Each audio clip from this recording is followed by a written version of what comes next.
This is the fictional Mindbender. The Disney Plus series The Falcon and the Winter Soldier seems to have created something of a controversy surrounding the character of John Walker, aka the US Agent. Now, this character was taken from the comics and was basically the government's response to having a controllable Captain America, something that is very much in line with the comic history of the character.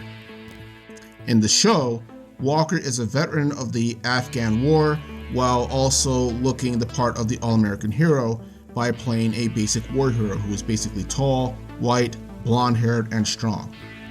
By this point, the movie Endgame has already established that Captain America has renounced the title of Captain America, choosing to basically live a private life in another timeline, while giving the shield, as well as the title, to his friend, Sam Wilson, aka the Falcon. However, for various reasons, Sam does not feel worthy, or at the very least not up to the title at that point, so he chooses to surrender the shield over to the American government, thereby vacating the position of Captain America once again. The government had a lot of issues trying to control Captain America, who, even though he came from an era where patriotism was very high, at the same time he had learned to not trust the current iteration of the government, so he was much more willing to follow his moral convictions and break the law if it required it. Walker was meant as a remedy to this problem by being a loyal soldier, a respected soldier, and someone who could basically look the part as, if not an imposter of Steve Rogers, someone who came close to it enough that people could familiarize themselves with him. Now, the problem being that in the process of this, the government also happened to ignore the fact that his mental fitness to carry the mantle of Captain America was not up to snuff. Walker, like many real-life veterans, had a lot of PTSD issues, which the show also mentions, where he had nightmares and would go into shaking fits and occasionally violent rages from those effects.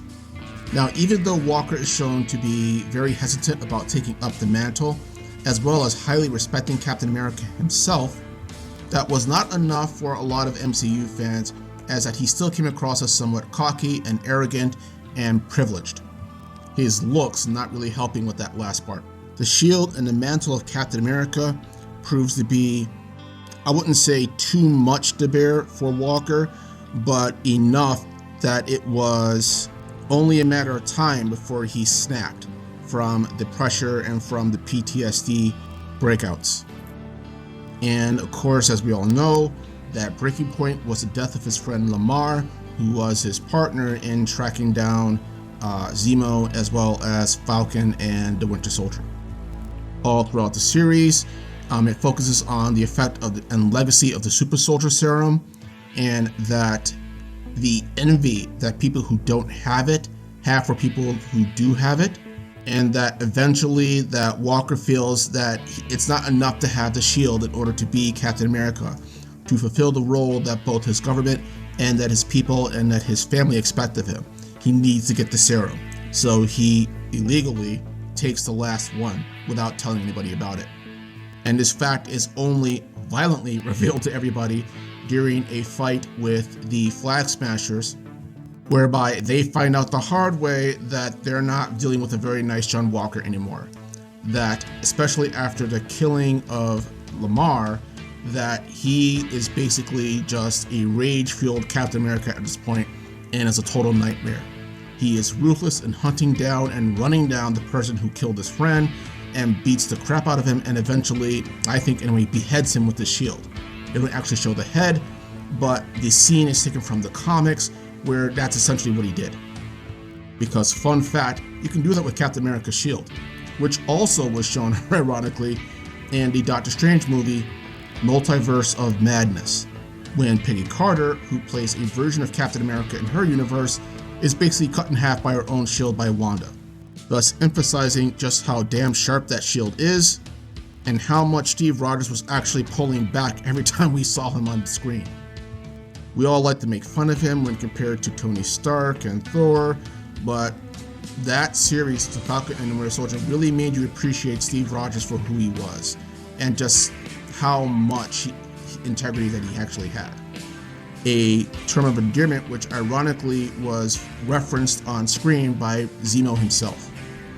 And for many MCU fans, this pushed him over the edge, and understandably so.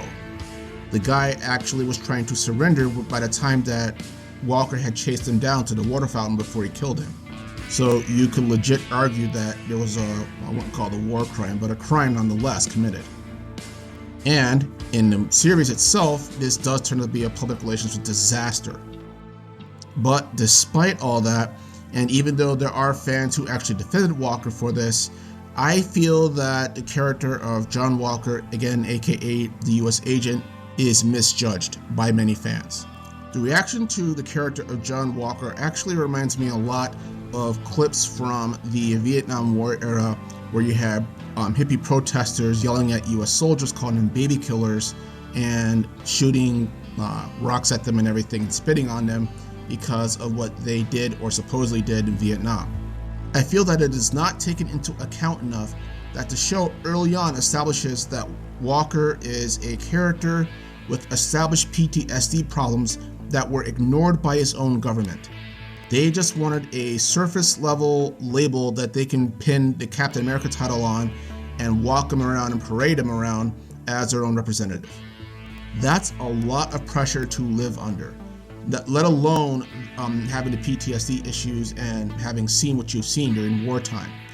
And the show actually shows this a little bit when he's talking privately with Lamar about some of the events that they both had participated in Afghanistan that they weren't proud of, but felt was actually necessary. Details are not given, but apparently it was bad enough to be morally and ethically questionable. Another point that is not taken into consideration is that this was not a Captain America who was just going around killing people every single time. The character that John Walker kills is already an established terrorist, having killed a lot of people himself already. Not only that, he ambushes him along with his team on several occasions, and this is all before the death of Lamar actually happens. But it's also the fact that the character ran from John Walker, rather than just surrendering on the spot. So all these factors put together leads up to a momentum buildup that pleading for mercy at the very last moment, while ethically correct, is not going to stop that train from running through you at that point. Many people argue that Steve Rogers too was a veteran, that he too had seen very awful things, but he didn't resort to the levels of extreme violence that Walker did. And to that, again, even Zemo references saying that Steve was an exception. But otherwise, people with power are going to use that power to do whatever they want or feel the impulse to do. John Walker was a man with a lot of insecurities, a lot of mental issues, and was essentially borderline unstable, which was made worse by the fact that the government ignored all these factors for what they just saw on the surface. And I would say for some of the fans as well. And to that point, that brings up another question, and that, again, John Walker's actions are criticized for extreme violence, but there are other Marvel characters who are also known for extreme violence on people who have done wrong, and we cheer them for that. In fact, we are upset when we don't see that. And at this point, I'm talking about Wolverine, but I can also reference the Punisher character here as well. Both of these Marvel characters are notorious and well known for extreme violence and bad tempers, and that they usually use this on people and villains who they are fighting. And I very little have heard any complaints about that. I have never heard, for example, that Wolverine should have gone easy on the bad guy rather than popping a claw in his head when he had the chance. Or that the Punisher shouldn't have shot the people who killed his family. Not a peep, not a word. But we see John Walker do it, and suddenly everyone's in an uproar. Now, again, this might have more to do with the mantle of Captain America rather than the actions of the man himself. Perhaps it was just disturbing to see blood on the shield after he had just beheaded a person with it, or to see a character who was, on the surface anyway, cocky and arrogant rather than humble like Steve Rogers was, as annoying as people found it before that show had debuted on Disney+. So the question becomes, what really makes the actions of Captain America, aka John Walker, that much different from what Wolverine and the Punisher do? Or, to put it in another light, is the problem really the actions that people do, or the person actually doing the actions? Does this reflect more on the people doing the actions, or us as an audience who are giving permission to the people to do what they do? And these are my defenses for the character of John Walker, aka the US Agent.